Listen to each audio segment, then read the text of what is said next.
Hello, and welcome to What is Innovation, the podcast that explores the reality of a word in danger of losing its meaning altogether. I'm your host, Jared Simmons, and I'm so excited to have Peter Compo on the show today. He is the author of The Emergent Approach to Strategy, Adaptive Design and Execution. His mission is to create a new level of clarity on strategy theory and practice to enable organizations in any domain to innovate and achieve their aspirations. Peter, welcome to the show. Peter, thank you so much for joining us on the show today. I'm so excited for this conversation. Good to be here. Yeah, so why don't we dive right in? What, to your mind, is innovation?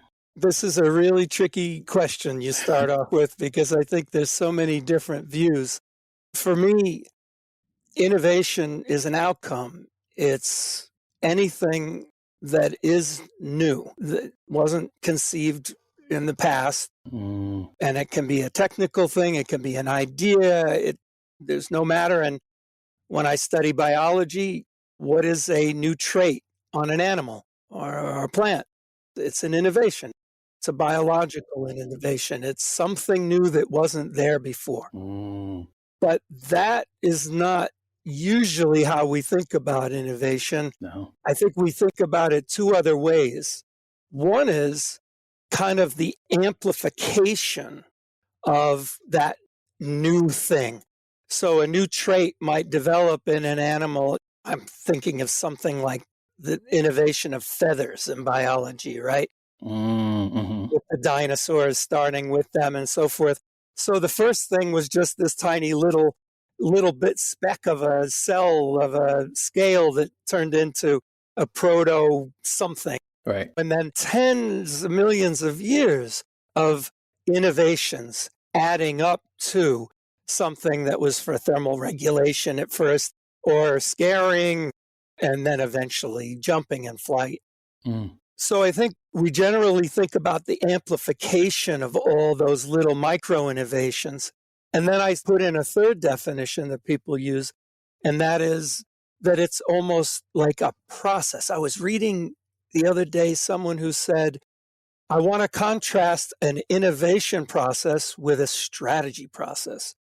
And I'm like, wait a minute, what would be the point of strategy if it weren't to create something new, something that wasn't there before? Capability, an idea, a service, a product, an efficiency, whatever it is. So I think the first one is the technically correct. An innovation is something new that wasn't there before. But in reality, we have to think about how do we amplify it until it gets to something that we can harness and use. I see. So much there to unpack. That's really great. I love that. The first thing you said about innovation being an outcome, I think it really puts the conversation in an interesting place from the beginning, because you're right. There are people who see innovation as a process or as a job description or as a mindset or all these other ways of looking at what innovation might be.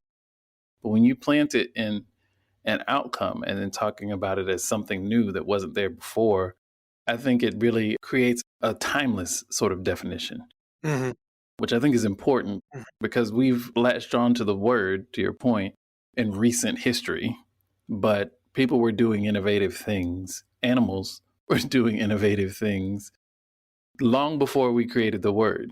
All evolution has been one innovation after another in lineages, for sure. You picked up on exactly what I'm trying to express with that. It's such an important point. And I think contrasting it with the sort of amplification of micro innovations or of those innovations, and contrasting it with a process that's intended to make innovation more likely or easier or faster, I think that contrast is important because we lose so much when the definition gets applied to the process of innovating. Yes. There's a process to it, like you talked about. It started as a mutated cell, and then it evolved, and there were two, and there were four. So there is a process to innovation, but the process isn't innovation, is what I'm hearing from you. This is exactly the point I'm making. So could we contrast back to the person who said, well, there's strategy for doing what you usually do, and then there's innovation process. It implies so many things. Mm-hmm. It implies that you could choose to have an innovative, beautiful future, Interesting. right? Yeah, yeah. I can't choose to have the next generation product that will differentiate me dramatically and keep share or grow share. It's just not true. You can't choose to have these things. You can't just choose to write a wonderful piece of music.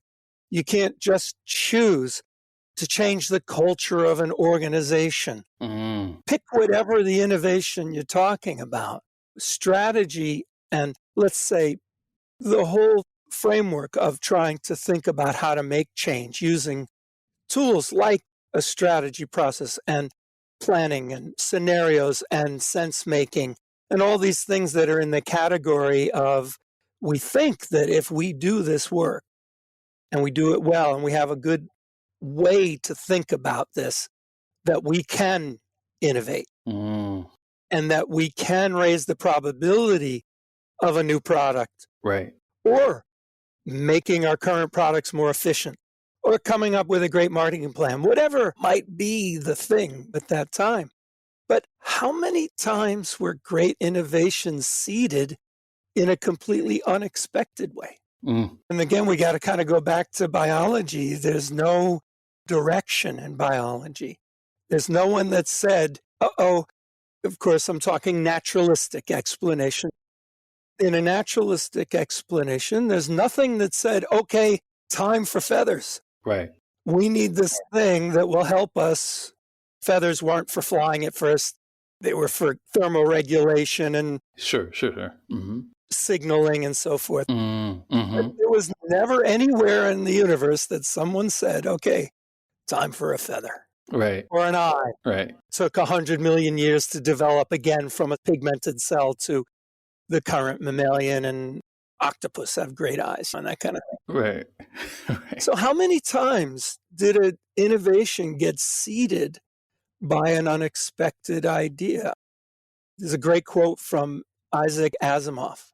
I guess you could say one of his great things was he was not only a fiction writer, but a great Mm-hmm. explainer of science and popularizer of science and critical thinking and so forth. Yeah. And he said the greatest thing in scientific discovery, so innovation in science, is not eureka. Mm-hmm. It's, hey, that's funny. Where'd that come from? What is that? Classic example. If I could give a classic example. Yeah. Yeah. Please. I write this up in the Emergent Approach to Strategy. Mm-hmm. There's a very classic example of Intel, who back in the 60s, 70s was making memory chips.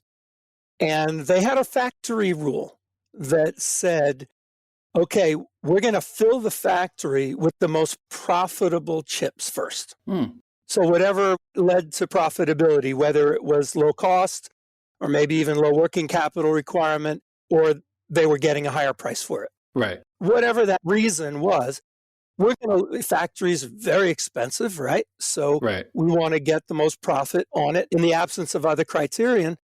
And they would do that. And then one day, people started to say, hey, that's funny. This very minor product that we make, kind of like almost a side hustle, CPUs, are starting to go to the top of the list. Mm. And they had the wherewithal and the kind of intuition and analytic capability to fight through. Should we be willing to give up on what got us to the party here and go after what this new thing? And of course, the rest is history, how Yeah. they just did such a brilliant job. And they were one of the great companies of the personal computer revolution, Intel Inside CPUs. But I think it's such a beautiful example of what seeded their innovation process. Mm. It was a ridiculously simple, Mm-hmm.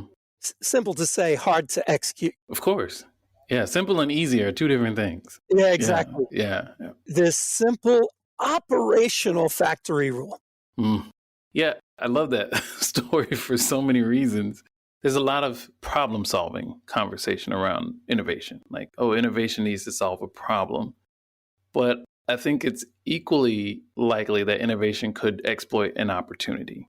And I think that's a great example. I'm sure they weren't going to go out of business. Intel would have been just fine making what they were making and making a profit, and they would have been whatever. For some period. For some period, right, right.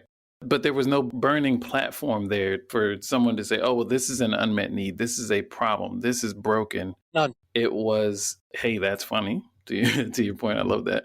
And don't need this right now. Don't need it today. But let's get curious about it and see what the possibilities are for this. I think it's a very important point that, and all of this comes down to, we've talked about biology, but complex adaptive systems, which was inspired by biology. And such a big part of this is what they show in that theory is that you cannot directly control or create macroscopic global things, high level things. Like you cannot create a new product line just by saying, I'm going to create a new product line.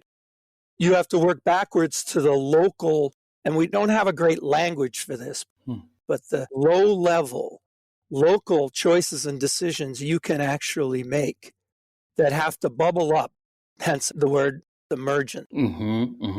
The interactions and actions at those low local levels, like saying what's going on here at the factory with these CPUs, and I'm going to analyze it and we're going to talk about it. And they had months of hard debate. You can work there.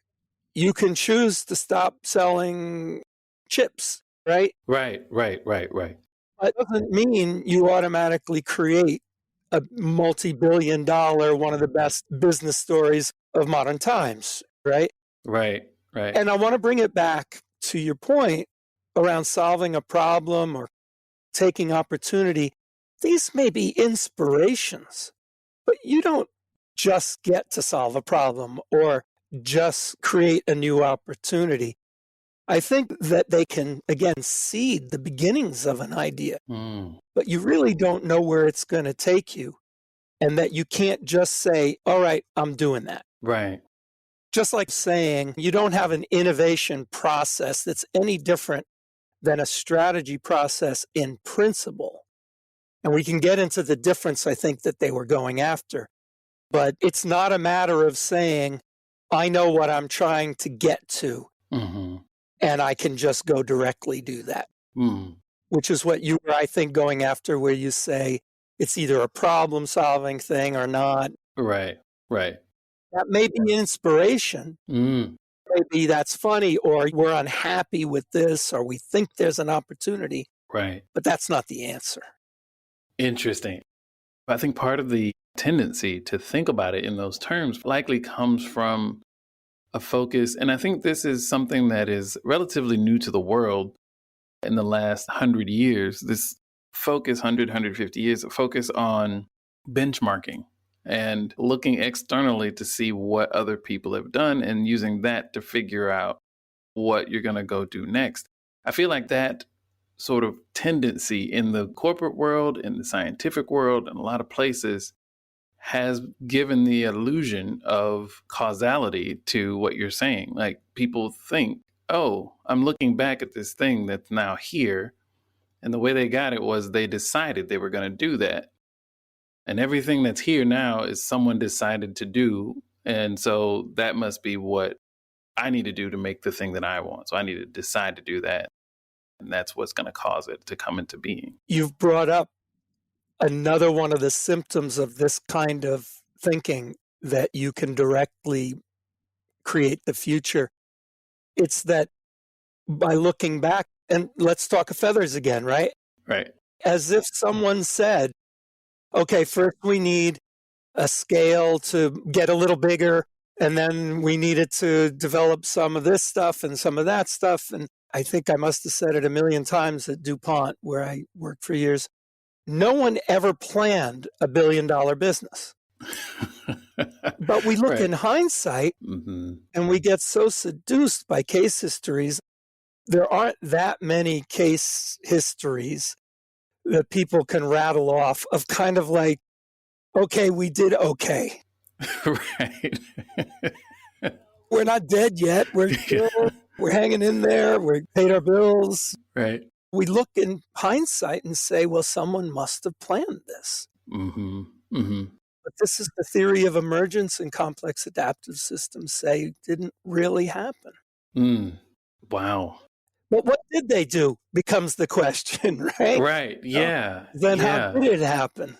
Right. What should we do? Right. What should we do? That's what I was going to say. Is that's where the gap is, I think, going from looking back to looking forward without bringing the bias of knowing how everything turned out.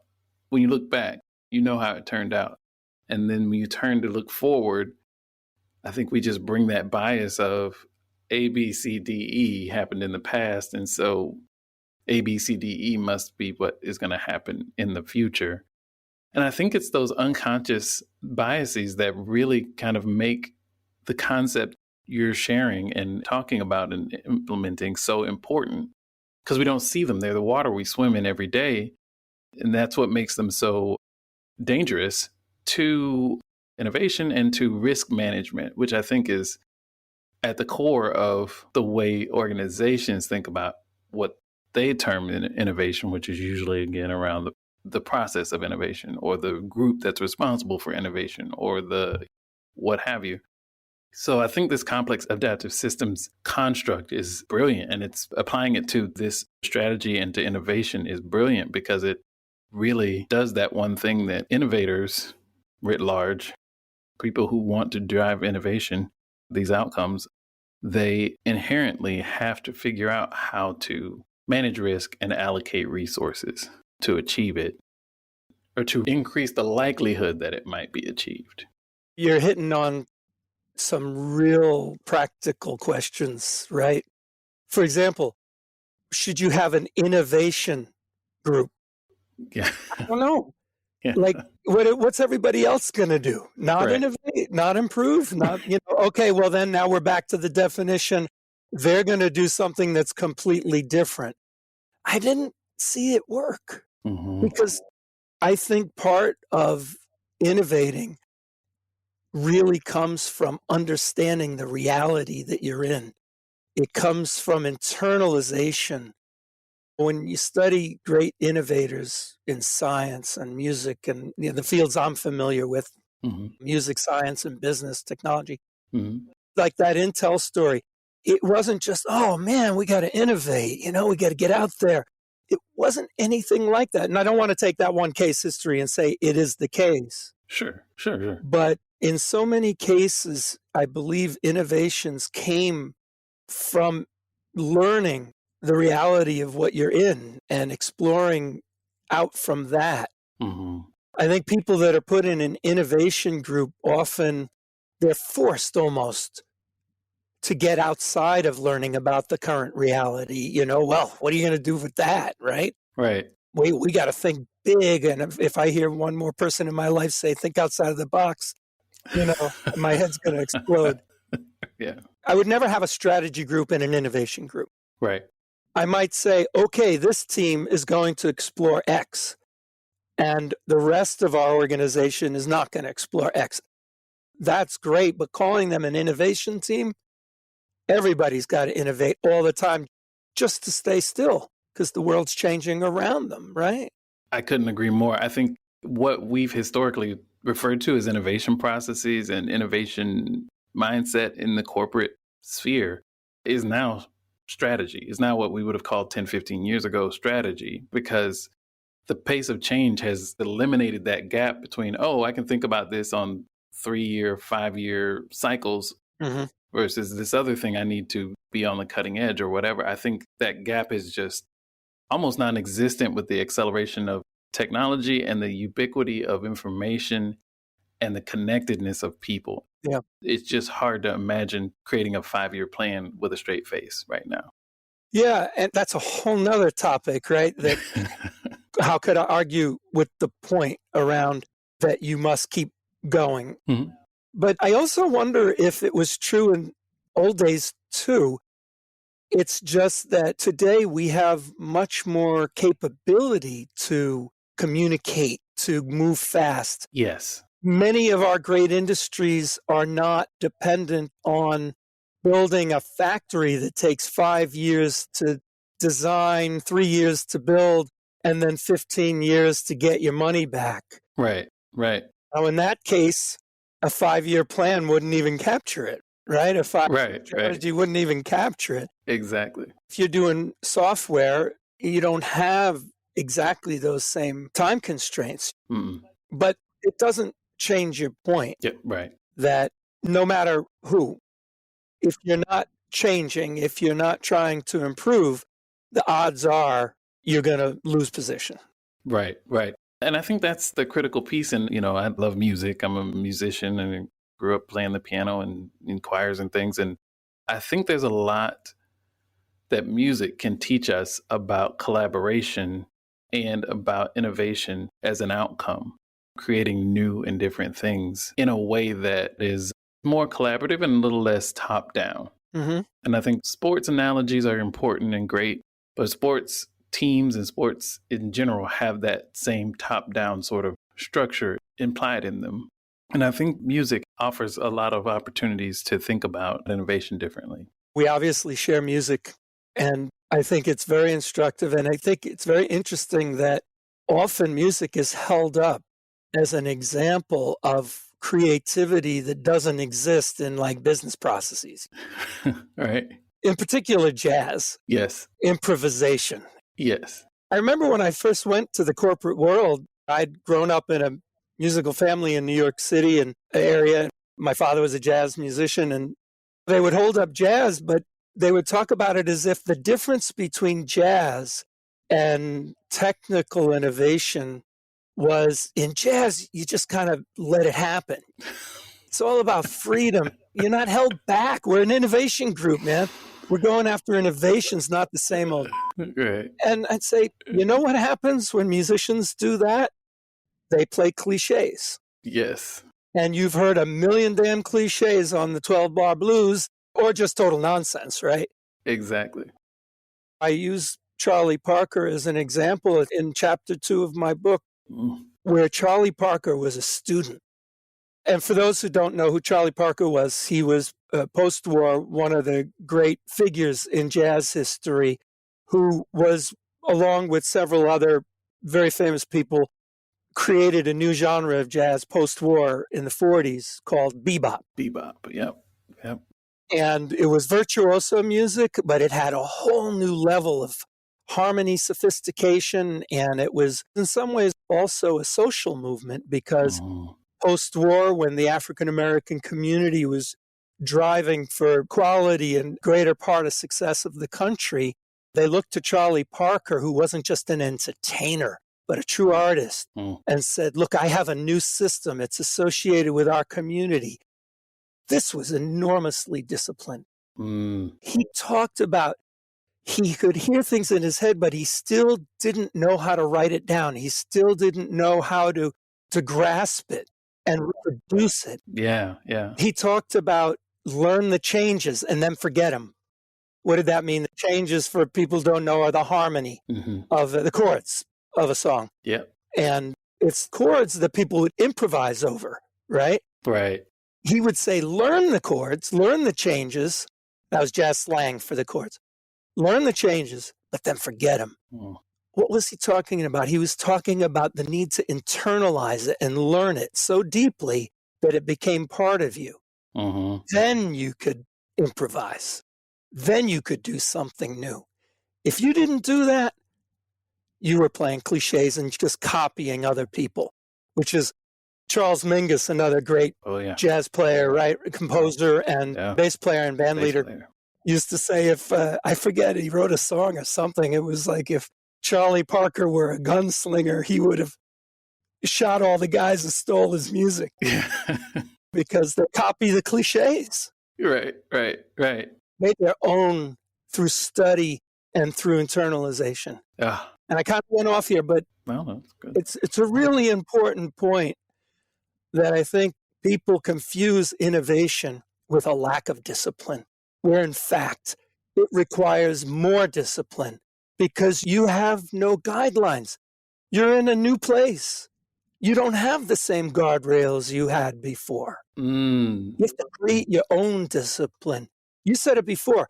After Charlie Parker and Miles Davis, Dizzy Gillespie, so many other great names, right. John Coltrane in the 40s and 50s, Hmm.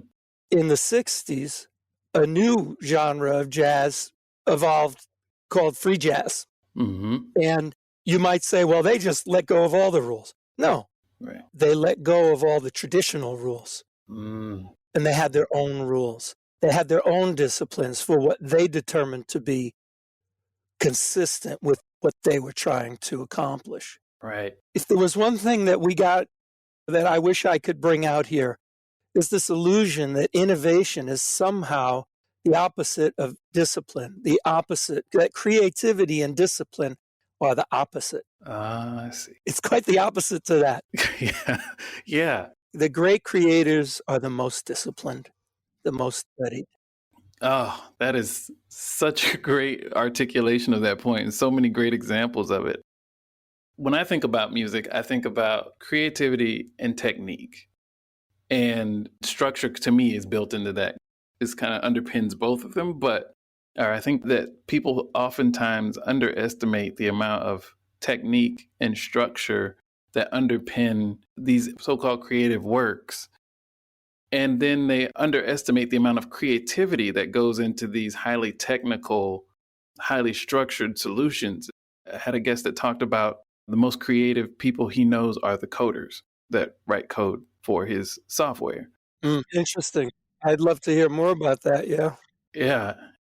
I think there's this false dichotomy that you're putting your finger on directly here, that there are creative people and then there are technical people, or people who do things in a process structured way and people who do things with no structure and no process at all. Yes. And I think that's probably what leads to this perceived need to create a department Yes. and to create a separate line on the P&L and to create this separate sort of little play area. Ford literally sent people to a different building to go make the Mustang. Yep. You know, Motorola sent people to a different place to make the Razors. And Xerox PARC Yeah, yeah. created the modern personal computing world and the Ethernet.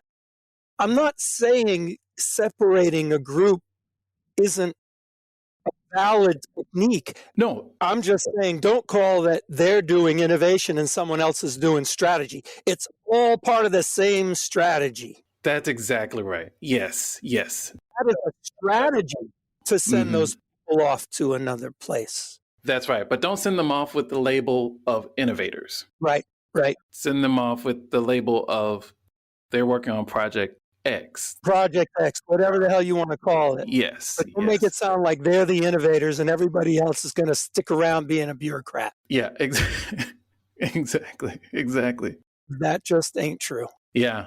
And I think that we're running into that now as you look at, I know you come from a big company background. I come from a big company background. And when you look at what is modern and what is current and what's being disrupted within the sort of Fortune 500 sphere, fintech and other elements that are really turning the accounting department within a Fortune 500 company on its head. Like, do you need all these people to manage all these transactions, to track all these things? Sure. But I think those departments are behind now because the other departments got labeled the innovation departments in the 90s and 2000s. Yeah, yeah. And no one invested in that. Yeah.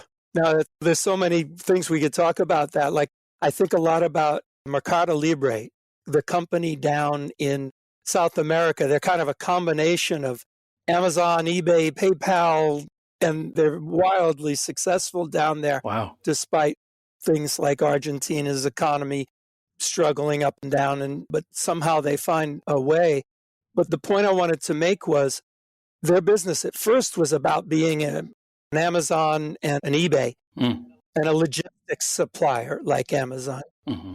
But just like Jack Welch discovered like 40 years ago, financing. They found out that people needed fintech. They found out that many of their customers didn't have a checking account, didn't have a credit card, and that they created Pago, basically a banking system for their customers. a miniature banking system of a type. Wow. Not planned. It was, hey, that's funny. And what did Jack Welch get rich on? I think we give him credit for everything he did, but the one thing he got that really made him rich, I think, was he found out that getting into the money lending business is lucrative. GE Finance. Yeah. And for 20 years, it bankrolled all the things he did in many ways. I don't want to oversimplify, but I think that he didn't plan that either. Right. No, that makes a lot of sense. And it was part of the core company that discovered these things, like Intel. There wasn't an Intel, what's going to be the next great thing we do, that found that innovation of the CPUs. Right. It's another great example of this principle. And I think it's just really important to what you're bringing up, because it's easy for innovation as a process or innovation as a department or innovation as a concept or a division or something like that to take hold and propagate as a concept in the current environment of, oh, they grew quickly. How did they do it? Oh, this is how they were set up. So, okay, so we'll do that. So I think it's just really, I'm so excited that someone like you is out here talking about these things and poking at them a little bit, because it's so needed. Do we have 1 minute to go back to music? Yeah, please. Yes. I always have all the time in the world to go back to music. Yeah, me too. You really raised up an important aspect of what we're talking about with creativity and innovation. And they're the same thing, really, right? Mm-hmm. In music, and how technical it can be, right? Mm-hmm. And how much study goes into it. And we talked a little about that with Charlie Park. Mm-hmm.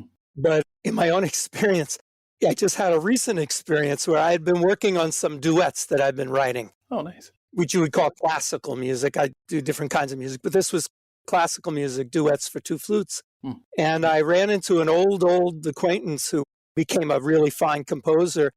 I said, hey, would you give me a hand with these duets? And man, talk about getting technical on me, I mean, it wasn't like, oh man, you got to let yourself go here. Now that might be the case sometimes, right? Right. But it was all about, are you sure? Here's what it comes down to, though. Are you sure that this statement right here of these few notes, this gesture or whatever language you want to use, is consistent with what you're trying to do in the rest of this piece? You see, that's the nature of a great teacher, right? Not that this is wrong, not that you should do it this way, but are you sure that this is what you really meant to do here and that it's consistent with the rest of this piece? And he immediately found the things, I don't have a lot of time. The bottleneck to me writing music is the amount of time I have. I can imagine. I'd had formal training for many years. He immediately saw the things that I kind of was just laxed about and let go. Mm-hmm. I want to bring it around to creativity and innovation processes. A strategy process is a learning process. It's to ask that question. Is this goal consistent with this mission? Is this strategy statement, this rule, really busting what's in the way of this goal? Right. Did we really ask everybody who could tell us what's going on here? This is one that gets me big time. We want to do the strategy process in a few weeks, 6 weeks or whatever, so that we can get on to the real work of execution. After I throw up, we can talk about, that if you'll have me back. Here's the point I want to make. When you do it quick like that, who do you exclude or only involve in the most superficial way? All the people that are on the front lines, salespeople, the people in regions who wear 5 hats. Right. And you can't get them to drop what they're doing. Right. People who are running the operations. Right. You can't get them to stop what they're doing and really do this internalization. Right. And this learning and this suffering through to discover something new and innovative. That's why I bring up that story about my pieces, Right. That's also as a point. The pieces in general were good, but he gave me some humility. Right. He gave me some humility about how you don't just write things because you think they're good. Right. You got to make sure they are good. Right. And the same in those strategy processes. Who are you going to get? How are you going to challenge yourself? How are you going to be ultra disciplined to say, are we sure that this is what we mean and that everybody sees this in the right way and so forth and so on? There's a million questions you can ask.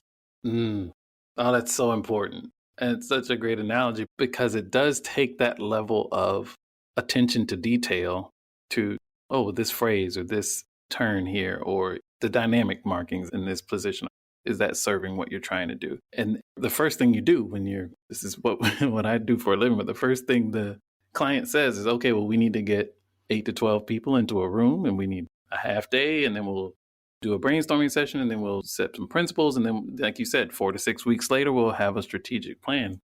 And just thinking about, have you made the space for the folks who can look at the phrases and the dynamics and the different nuances of what you're trying to accomplish to help you ask yourself the question, is this consistent with what we're trying to do?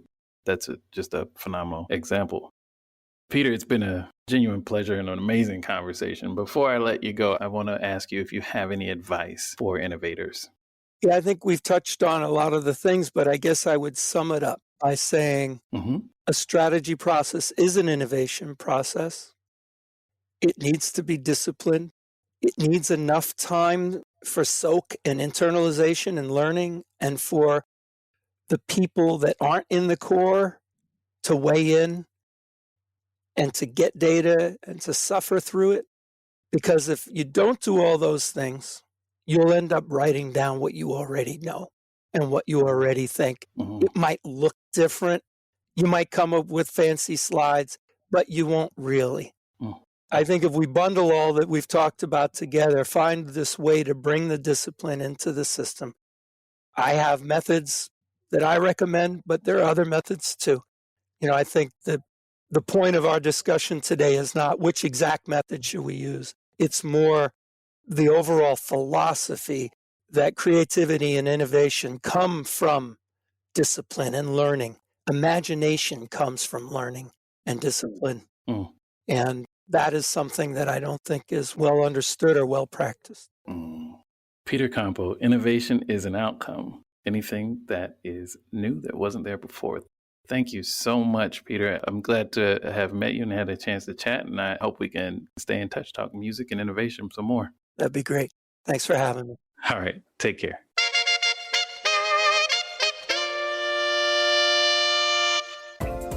Thanks so much for listening. Please subscribe on your favorite podcast platform to get more insights from innovators across the world.